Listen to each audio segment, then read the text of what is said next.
隔壁邻居搬来后，直接把空调外机装在了我家卧室窗对面，热风全灌进我家卧室，噪音吵得我整夜睡不着，墙面都被吹得发烫。我好言请他们调个方向，结果对方不仅不听，还骂我事多矫情。找物业社区反映无果后，邻居甚至还越来越嚣张，故意把空调温度调得更低，热风更猛。我忍无可忍，当天就下单了一个专门的神器，对准了邻居的空调外机。开啊，不是爱开吗？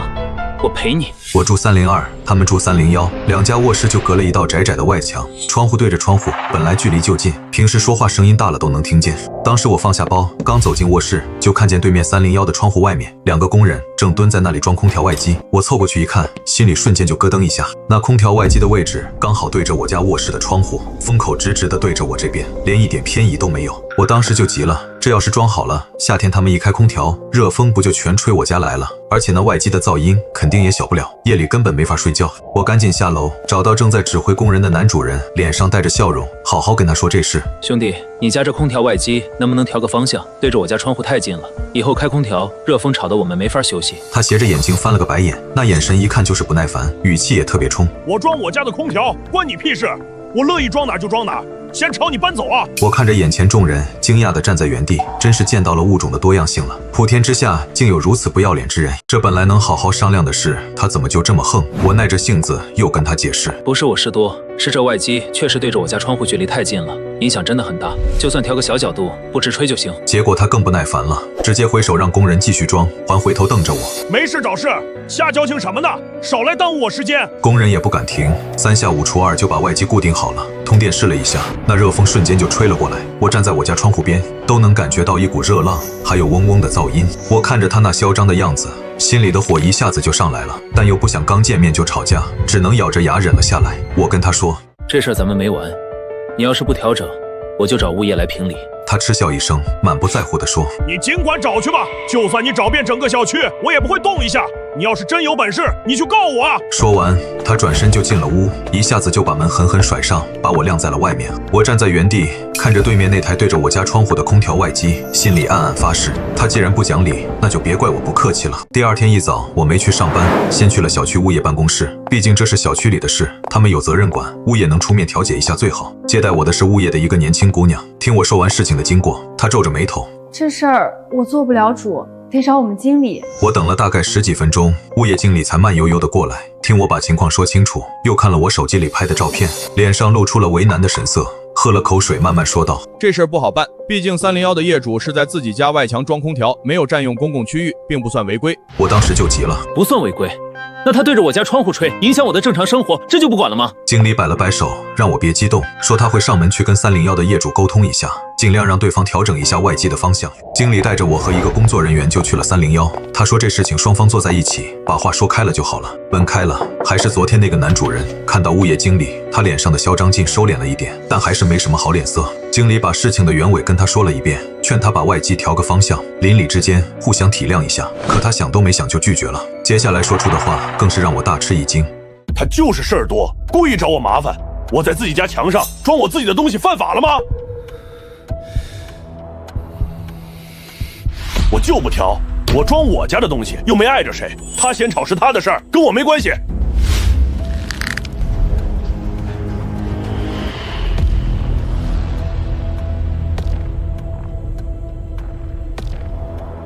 你看，他不愿意配合，我们也没辙，毕竟我们没有执法权，不能强制他调整。那你们就不管了吗？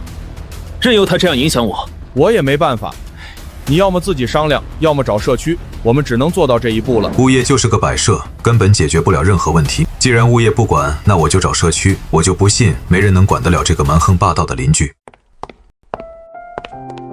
当时社区里有几个工作人员在值班，我把事情的经过一五一十地跟他们说了一遍，还拿出了手机里的照片。这种事确实很常见，邻里之间难免会有摩擦，我会跟你一起去上门调解，尽量化解矛盾。我当时心里还挺期待，觉得终于有人能真心帮我解决问题了。我们一起回到小区，来到301门口，阿姨敲了敲门，里面过了好一会儿才有人开门。这次开门的是女主人，看起来比男主人稍微好说话一点。邻里之间互相体谅一下，你家把空调外机调个方向，别影响到邻居的正常生活。女主人听了，脸上露出了不耐烦的神色。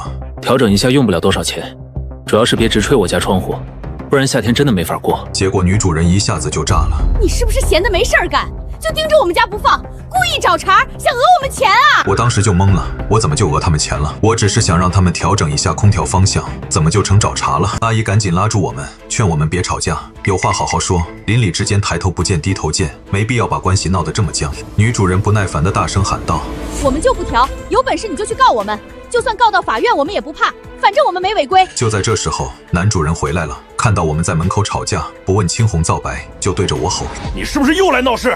再敢来烦我们，就对你不客气了！”他的声音很大，惊动了周围的邻居，好多人都探出头来看热闹，对着我们指指点点。我觉得特别委屈，明明是他们的错，怎么到最后我倒成了闹事的人？实在对不起，他们不愿意配合，我也没办法，要么就相关部门投诉，比如城管或者市场监管局。我无奈地点了点头，心里已经凉透了。社区也管不了，物业也不管，看来只能靠我自己了。我转身回了家，刚走进卧室，就发现对面301的空调开着，热风正对着我家窗户吹，噪音也比昨天更大了。显然他们是故意的，就是想报复我，找了物业和社区。我看着那股扑面而来的热风，听着那刺耳的噪音，心里的火再也压不住了，忍无可忍，无需再忍。他既然敢故意针对我，那我就只能反击了。我倒要看看他能嚣张到什么时候。我那天晚上我一夜没睡好，对面的空调开了一整夜，热风灌进卧室，屋里像个蒸笼一样，嗡嗡的噪音吵得我脑袋疼。第二天一早我就上网查资料，看看有没有什么办法，既能反击邻居又不违法，毕竟我不想因为这点事把自己搭进去。看了半天，我终于找到了一个好办法，装反光板。说白了就是在我家窗户外面装一块反光隔热板，而且反光板还能挡住一部分噪音，一举两得。他的空调热风对着我吹，我就用反光板把热风全反射回去，让他自己也尝尝被热风烤着的滋味。赶紧在网上订了一块尺寸合适的反光板，还有安装工具。商家说当天就能发货，2天就能到。在等反光板的这2天，邻居更是变本加厉，白天空调开着，晚上也开着，有时候还故意把空调温度调得很低，让热风更猛。显然他们就是想逼我妥协。有一次我下班回家，刚好碰到男主人在楼下抽烟，他看到我还故意朝我吐了一口烟，一脸挑衅地说：“怎么还没闹够？要不要再去物业或者社区告我啊？”我没理他，只是冷冷地看了他一眼，心里想着等我的反光板到了，看你还能嚣张多久。他见我不理他，还不依不饶，在我身后骂骂咧咧：“就欺负你这个软柿子，敢把我怎么样吗？”径直回了家。我知道现在说再多都没用，只有实际行动才能让他闭嘴。第3天下午，我买的神器终于到了，这次我倒要看看他还能不能笑得出口。反光板终于到了，我赶紧联系安装师傅上门安装。师傅刚在窗边固定好支架，准备挂板，301的男主人就回来了。他远远瞥了一眼我家窗外的板子，先是慢悠悠走过来，一脸漫不经心，只当是普通遮阳板，压根没放在心上，甚至还抱着胳膊站在一旁看热闹。等看清师傅在装的是反光隔热板，他顿时嗤笑一声，满脸不屑与嘲讽，语气轻慢地开口：“就装这破板子，想跟我家空调对着干，纯属白费功夫。我看你能折腾出什么名堂？”他笃定这东西起不了作用，依旧一副吃定我的嚣张模样，觉得我无非是小打小闹，根本奈何不了他。师傅没理会他，抬手调整反光板的角度，正对着他家空调外机的方向固定。邻居原本戏谑的眼神跟着板材的角度慢慢移过去，脸上的嗤笑一点点僵住，眉头微微皱起，似乎察觉到了不对劲。他盯着反光板看了几秒，又转头看向自家窗外呼呼吹热风的空调，脸色慢慢沉了下来，刚才的轻慢全然消失，取而代之的是一丝凝重。他终于反应过来，这板子的用处不是遮阳，是把空调热风全反射回他家。安装师傅顺势拧紧螺丝，板材稳稳固定住。邻居彻底急了，上前一步想要伸手拦着，语气也从刚才的嘲讽变成了慌乱的呵斥：“等会儿，你这板子角度不对，赶紧挪开！”我上前一步挡在师傅身前，平静开口：“我在自家窗外装隔热板，角度怎么调是我的事，合法合规，不碍着任何人。你那空调热风整夜往我家灌，吵得人没法睡。现在我把热风挡回去，再合理不过。”他被怼得哑口无言，脸色一阵青一阵白，刚才的淡定嚣张全没了，瞬间变得气急败坏，指着反光板吼道：“你这是故意针对我，不准装，马上给我拆了！”说着就要伸手去扯板材，师傅连忙往后退了一步。我冷冷看向他：“我没违规没犯法，你敢砸我的东西，咱们直接去物业报警说清楚，看是谁理亏。”他抬起的手顿在半空，心里清楚我占理，真闹大了他讨不到好，只能悻悻收回手，在一旁气急败坏的骂骂咧咧，却再也不敢上前阻拦。没一会儿，反光板就彻底安装妥当，角度精准对准他家空调外机。我站在窗边看着对面的空调外机，嘴角微微上扬。从今往后，他吹给我的热风，我会原封不动地还回去。反光板装好的第2天，对面邻居家就彻底乱了套。一大早，我就被对面传来的争吵声吵醒，趴在窗户边一看，男主人正对着空调外机骂骂咧咧：“手忙脚乱的想把外机往旁边挪，可空调管线固定死了，怎么挪都纹丝不动。女主人站在一旁，脸色憔悴，眼底带着明显的黑眼圈，一边拉着男主人的胳膊，一边低声劝说，语气里满是无奈。自从反光板装好，邻居家就彻底陷入了热风闭环，只要他们一开空调，外机排出的热风就会被反光板精准反射，顺着他们家的落地窗直接吹进屋里，比没开空调时还要闷热。正午时分，阳光暴晒下，反光板还会把阳光反射进他们家。客厅里亮得刺眼，根本没法待，只能拉上厚厚的窗帘。可这样一来，屋里更闷了。空调开得越大，热风反吹得越厉害，电费蹭蹭往上涨，却一点都不凉快。头2天，男主人还嘴硬，故意把空调开到最大，试图用热风对抗反光板。可没过多久就扛不住了。我亲眼看到他中午的时候，光着膀子坐在阳台，一边擦汗一边骂，额头上的汗水顺着脸颊往下淌，后背的衣服都湿透了，粘在身上狼狈不堪。而女主人则整天愁眉苦脸，原本干净整洁的阳台，此刻堆着各种试图遮挡反光的东西，旧床单、纸板，甚至还有一块破旧的遮阳布。可这些东西要么被风吹掉，要么根本挡不住反光和热风，反而显得更加凌乱。真正让女主人崩溃的是孩子的哭闹。他们家有个4、5岁的小男孩，最怕热。自从屋里变得闷热刺眼，孩子就整天哭闹不止，晚上睡不着觉，白天也没精神，吃饭都没胃口。有天傍晚，我刚好看到女主人抱着孩子站在阳台，孩子趴在她怀里哭，她自己也忍不住抹眼泪，肩膀一抽一抽的，声音带着哽咽。我隐约能听到她的哭诉，语气里满是后悔。都怪你，当初我就跟你说，别把空调外机对着人家窗户装，你非不听，说什么我家的空调想装哪儿就装哪儿。现在好了，人家装个反光板，咱们家没法过了，孩子都被热得哭，这日子怎么过呀？他说着，眼泪掉得更凶了，双手紧紧抱着孩子，眼神里满是自责和无助。那种后悔不是装出来的，是真的被眼下的困境磨透了，恨自己当初没有坚决阻止男主人的任性。男主人被他骂得脸色铁青，却一句话也反驳不出来，只能蹲在阳台角落，一根接一根的抽烟，烟蒂扔得满地都是。他的脸上没有丝毫后悔，只有被羞辱后的愤怒和不甘。他抬头看向我家的窗户，眼神里满是怨毒，死死地盯着那块反光板，仿佛要把它盯出一个洞来。我知道他心里的火气没消，反而越积越旺，他绝不会就这么算了。果然，当天晚上我就看到男主人趁着天黑偷偷跑到楼下，他绕到我家阳台下方，鬼鬼祟祟地打量着反光板，伸手想往上够，大概是想把反光板掰歪或者弄坏。可反光板装得很高，他踮着脚也够不到，折腾了10几分钟，只能不甘心地骂了一句，悻悻地回了家。我知道这只是第一次反击，他肯定不会善罢甘休，接下来还有更麻烦的事在等着我。但我不怕，兵来将挡，水来土掩。之后2天，邻居居然没什么动静了，空调也开得少了，偶尔开一次，也是小心翼翼的，不敢把风口对着我家这边。我心里还挺高兴，以为他终于妥协了，没想到我还是太天真了，他根本就不是妥协，而是在憋坏招。那天早上，我正在家里做饭，突然听到窗外传来一声巨响，像是有什么东西砸在了反光板上。我赶紧跑到卧室窗边，一看发现反光板上有一个啤酒瓶的碎片，而301的窗户刚好开着一条缝。我不用想也知道，肯定是他们干的。我当时就火了，他们居然敢故意砸我的反光板，这也太过分了。我赶紧下楼，跑到301门口，用力敲门。里面过了好一会儿，男主人才开门，脸上还带着一丝得意的神色，显然他就是故意的。我指着他，问他是不是故意砸我的反光板，他却装作一脸无辜的样子。我不知道啊，可能是哪个小孩不小心扔的，跟我没关系。说白了，他就是在耍无赖。这附近根本就没有小孩，就算有小孩，也不可能刚好把啤酒瓶扔到我的反光板上，而且还是在他们家窗户下面。我生气地指着他说：“你别跟我装无辜，我都看见了，就是你干的，你赶紧给我道歉，并且赔偿我的损失，不然我就报警。”你有证据吗？有本事你就报警，就算警察来了，你没有证据，也不能把我怎么样。我就砸了，怎么着？有本事你也砸我的空调啊！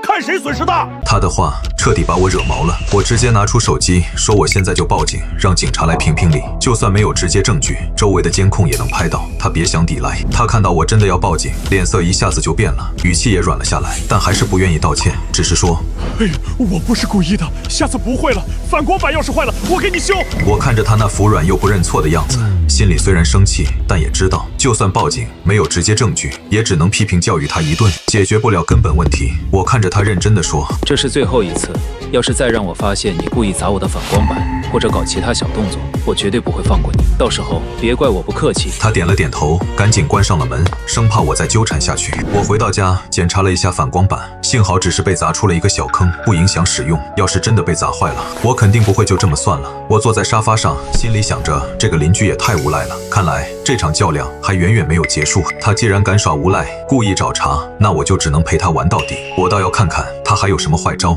能使出来。我隐隐觉得他不会就这么算了，接下来他肯定还会想出其他办法来报复我。我必须做好准备迎接他的下一轮挑衅。自从上次砸反光板的事之后，邻居倒是安分了几天，没有再搞什么小动作，空调也很少开，就算开也会把风口调开，不再对着我家窗户吹。我以为他终于认清现实，不敢再招惹我了，没想到他只是换了一种方式来报复我，而且这个花招比砸反光板更让人恶心。那天下午我正在家里加班，突然电脑一下子就断网了，不管我怎么重启路由器都没用，手机也连不上家里的 WiFi， 只能用流量。我以为是网络公司出了问题，就给网络公司打了电话，让他们过来检查一下。网络公司的师傅很快就来了，他检查了一下路由器和网线，说路由器没问题，网线也没问题，可能是外面的线路出了问题。师傅爬到楼外面检查了一下外墙的网线，结果发现我家的网线被人故意剪断了，而且剪断的地方就在301空调外机的旁边，一看就是人为的。我当时就明白了，肯定是301的邻居干的，他找不到其他办法报复我，就想出了断我家网线这种下三滥的招数。师傅帮我把网线接好了，还跟我说最好在网线外面套一层保护套，不然很容易再被人剪断。我点了点头，谢过师傅，心里的火一下子就上来了。这个邻居也太过分了，居然用这种小人的手段。我拿着接好的网线，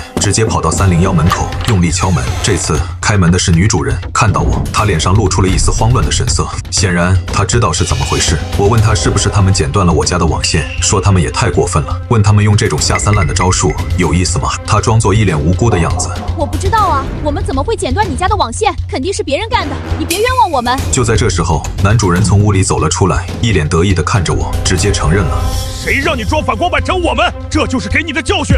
再敢装反光板，我们就再断你的网线！我看着他那嚣张的样子，心里非但不慌，甚至还有点想笑。你以为断我的网线就能逼我拆掉反光板吗？你太天真了。网线我可以再接，就算你天天断，我也能天天接。但是反光板我是绝对不会拆掉的。你有本事就继续断我的网线，我奉陪到底。他没想到我这么强硬，脸色一下子就变了，指着我，半天说不出话来。我没管他，转身回了家。我知道跟这种无赖没什么好说的，他越是威胁我，我就越不能妥协。回到家之后，我赶紧按照师傅说的，给网线套上了一层保护套，还在网线旁边装了一个监控，对着301的方向，就是为了防止他再偷偷剪断我的网线。我看着监控画面，心里暗暗发誓，只要他再敢动我的网线，或者搞其他小动作，我就直接报警，把监控录像交给警察，让他受到应有的惩罚。我知道接下来的日子肯定不会太平，但我已经做好了准备，不管他耍什么花招，我都能一一化解。这场仗我必须赢。装了监控之后，我心里踏实了很多，不管邻居再搞什么小动作，都能被监控拍下来，到时候我就有证据了，就算报警也能让他无话可说。刚开始的几天，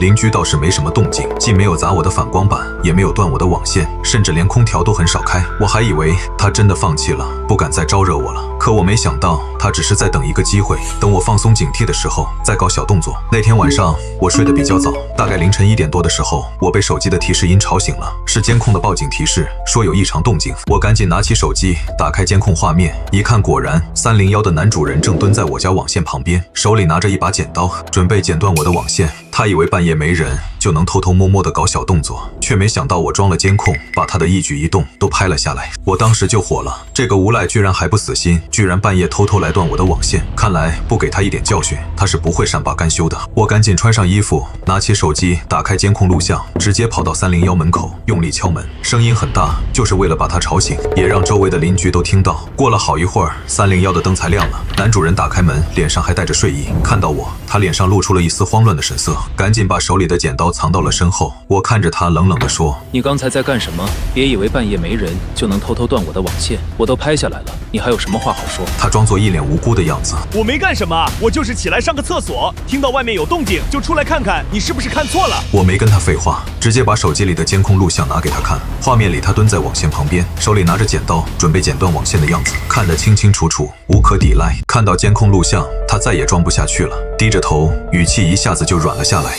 我就是一时糊涂，我再也不敢了。你别报警，我给你道歉行不行？周围的邻居也被我们的动静吵醒了，纷纷探出头来看热闹，对着他指指点点，说他太过分了。邻里之间怎么能这么做？他被说得满脸通红，头埋得更低了，不停地跟我道歉，求我原谅他这一次。我看着他那狼狈的样子，心里虽然生气，但也知道，要是真的报警，他最多也就是被批评教育一顿，罚款一点钱，解决不了根本问题，反而会让他更加记恨我，以后再搞更过分的小动作。我跟他说，这是最后一次，要是再让我发现他搞小动作，不管是断网线还是砸反光板，我绝对不会放过他，直接报警。我会把监控录像交给警察，让他受到应有的惩罚，到时候他可别后悔。他赶紧点头跟我保证，我知道了，我再也不敢了，以后我再也不招惹你了，空调也不会对着你家吹了。我看着他冷冷地说了一句，最好是这样，然后转身回了家。回到家之后，我再一次检查了网线，幸好发现的及时，没有被剪断，监控也拍得清清楚楚，这就是证据。以后他再敢耍无赖，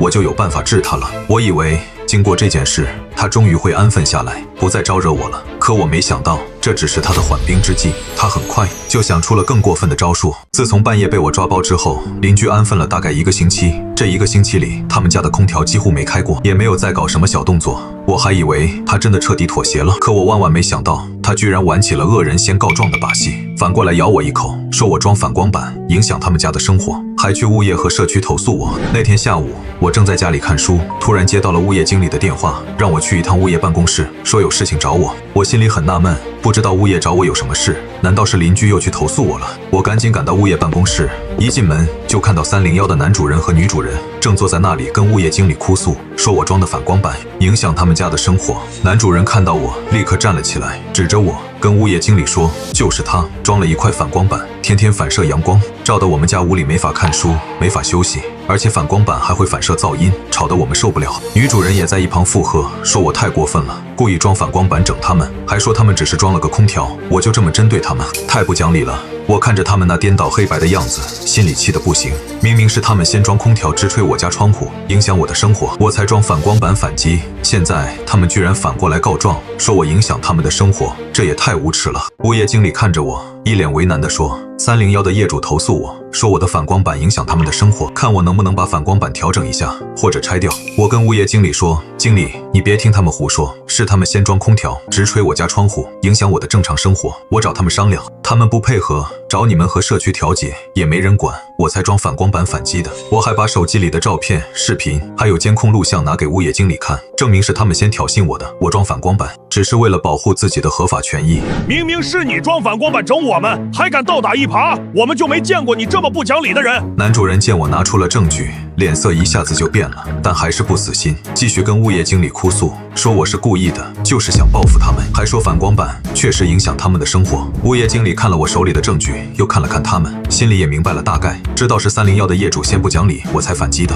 经理跟我说，我知道你也是被逼无奈，但是反光板确实会反射阳光，可能会影响到301的业主，你看能不能把反光板的角度调整一下，尽量不要反射到他们家屋里。我想了想，觉得经理说的也有道理，只要不影响我的反击效果，调整一下角度也可以，毕竟我也不想把事情闹得太大，只要他们不再招惹我，我也不想针对他们。我跟经理说没问题，我可以调整一下反光板的角度，但是我有一个条件，他们必须保证以后不再装空调直吹我家窗户，不再搞小动作，不再断我的网线，不然我就把反光板调回来，而且还要继续投诉他们。男主人和女主人虽然不愿意，但也没有办法，只能点了点头答应了我的条件。我以为这样一来事情就能彻底解决了，可我没想到他们根本就没有打算遵守承诺，只是表面上答应，背地里还在继续搞小动作，而且这一次他们的手段比之前更加过分，居然直接影响到了我家人的生活，我彻底被激怒了。按照和物业还有邻居的约定，我调整了反光板的角度，确保反光板只反射邻居家的空调热风，不反射阳光，不影响他们家的正常生活。邻居也表面上遵守承诺，空调不再对着我家窗户吹，也没有再断我的网线，没有砸我的反光板，一切都显得风平浪静。我以为这场邻里纠纷终于可以告一段落了，我也能安安稳稳地过日子了。可我没想到，这只是他们的伪装。他们很快就露出了真面目。我妈来看我，住了几天，本来一切都好好的，可就在我妈准备走的前一天，突然出现了头晕、恶心的症状。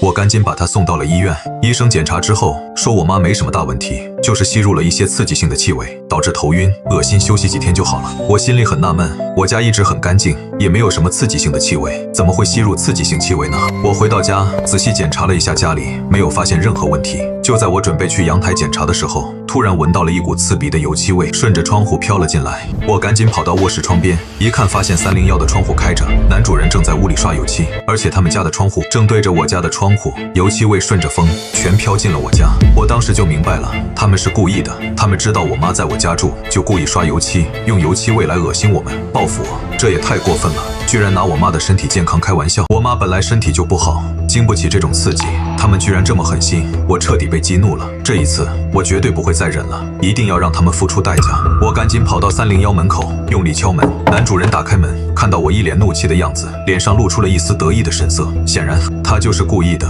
我指着他大声骂道：你是不是故意的？你明知我妈在我家住，还故意刷油漆，用油漆味来恶心我们，你太过分了。要是我妈有什么事，我跟你没完。我刷我家的油漆关你屁事，油漆味飘到你家是你自己窗户没关，跟我没关系，有本事你就把窗户关上啊！我就是故意的，谁让你之前装反光板整我们？你妈不舒服是她自己身体不好，跟我没关系。他的话像一把刀子扎进了我的心里，我再也忍不住了，伸手就要去推他，被旁边的女主人拦住了。女主人拉着我，假惺惺地说：你别生气，我们不是故意的，就是刚好要刷油漆，不知道你妈在你家住，我们马上就把窗户关上好不好？我看着他们那虚伪的样子，心里更加生气。我气愤地说：现在关上有什么用？油漆味已经飘进我家了，我妈已经被刺激到了，你们必须给我道歉，并且赔偿我妈的医药费和营养费。男主人嗤笑一声，说我想钱想疯了，还赔偿医药费，门都没有，有本事你就去告我，我不怕。我看着他那嚣张的样子，心里暗暗发誓，这一次我一定要报警，一定要让他受到应有的惩罚，不能再让他这么嚣张下去了。我拿出手机，当场就拨打了110，跟警察说有人故意刷油漆，排放刺激性气味，影响我家人的身体健康，还故意挑衅。男主人看到我真的报警了，脸色一下子就变得惨白。他没想到我这次来真的，他赶紧跟我道歉，求我别报警，说他马上就停止刷油漆，还会赔偿我妈的医药费。我没理他，挂了电话，静静地等着警察来。我知道这一次我必须让他付出代价，不然他永远都不知道什么叫做尊重别人。挂了报警电话之后，我就站在301门口，盯着男主人和女主人，不让他们趁机把油漆藏起来，也不让他们偷偷溜走。男主人和女主人脸色一阵青一阵白，不停地跟我道歉，求我撤销报警。他们说自己再也不敢了，会赔偿我妈的医药费和营养费，还会把家里的油漆味处理干净，以后再也不招惹我了。我冷笑道：现在知道害怕了，当初你们故意刷油漆，用油漆味刺激我妈的时候，怎么没想过今天？现在说什么都晚了，等警察来了，让警察来评评理。周围的邻居也都围了过来，对着他们指指点点，说他们太过分了，邻里之间怎么能这么做，还拿老人的身体健康开玩笑，太没良心了。他们被说得无地自容，头埋得很低，再也没有了之前的嚣张气焰，只能不停地跟我道歉，求我原谅他们。大概10几分钟之后，警察就来了，一共有2个警察。他们先向我了解了情况，我把事情的经过一五一十地跟警察说了一遍，还把手机里的照片、视频、监控录像都拿给警察看。警察又向男主人和女主人了解情况，他们一开始还想狡辩，说他们不是故意的，只是刚好刷油漆。可在警察的追问下，还有周围邻居的作证下，他们终于承认了，他们是故意刷油漆报复我，想用油漆味刺激我和我妈。警察听了之后，严厉批评教育了他们一顿，说他们的行为已经影响到了他人的正常生活和身体健康，属于违法行为，如果再继续这样，就要依法对他们进行处罚。男主人不停地跟警察道歉，态度非常诚恳。警察同志，我错了，我再也不敢了，我马上就停止刷油漆，赔偿他们的损失，以后再也不招惹邻居了，求你们别处罚我。还当场拿出钱赔偿我妈的医药费和营养费，说他马上就把家里的油漆味处理干净，以后再也不刷油漆，也不再搞任何小动作，不再招惹我了。我看着他那诚恳的样子，又想到我妈也没什么大问题，就跟警察说，只要他们能真心悔改，赔偿我妈的损失，把油漆味处理干净，以后不再招惹我，我就不追究他们的责任了。警察点了点头，跟男主人和女主人说，既然邻居已经原谅他们了，他们就赶紧整改，把油漆味处理干净，赔偿邻居的损失。以后一定要好好和邻居相处，不能再发生这样的矛盾了，不然下次就不会这么轻易放过他们了。他们赶紧点了点头，说他们知道了，一定会按照警察说的做。警察离开后，301的夫妻俩彻底没有了之前的蛮横与嚣张，站在我家门口，低着头，满脸愧疚。男主人率先上前，声音沙哑：“兄弟，之前是我太自私，太不讲理，只顾自己方便，一次次为难你，还故意用油漆味刺激阿姨，我真的错了，给你和家人赔不是了。”女主人也红着眼眶连连道歉，说自己当初不该纵容丈夫，更不该颠倒黑白，往后一定好好相处。当天下午，他们便立刻联系了专业安装师傅，顶着烈日赶来拆卸空调外机。夫妻俩全程守在一旁，主动配合调整位置，特意选了远离我家卧室窗户、朝向侧面墙体的地方重新安装，还细心清理了安装留下的灰尘与废料，生怕再给我家添一点麻烦。安装完毕后，两人又提着水果和滋补品上门，再三保证绝不再搞任何小动作，会恪守邻里分寸。我见他们是真心悔悟，也笑着收下歉意，主动将反光板调整到完全不影响他们生活的角度，只保留基础隔热功能。自那以后，两家人真正做到了井水不犯河水，出门遇见会点头问好，偶尔代收快递，照看门口绿植，相处的平和又客气。对面的空调再也没有直吹过我家窗户，夜里也没了恼人的噪音，我终于能安安稳稳的休息。这场因空调外机引发的邻里纠纷，最终以互相体谅收尾。我也明白，邻里相处从不是一方退让，而是彼此尊重，唯有将心比心，才能守住平淡安稳的日常。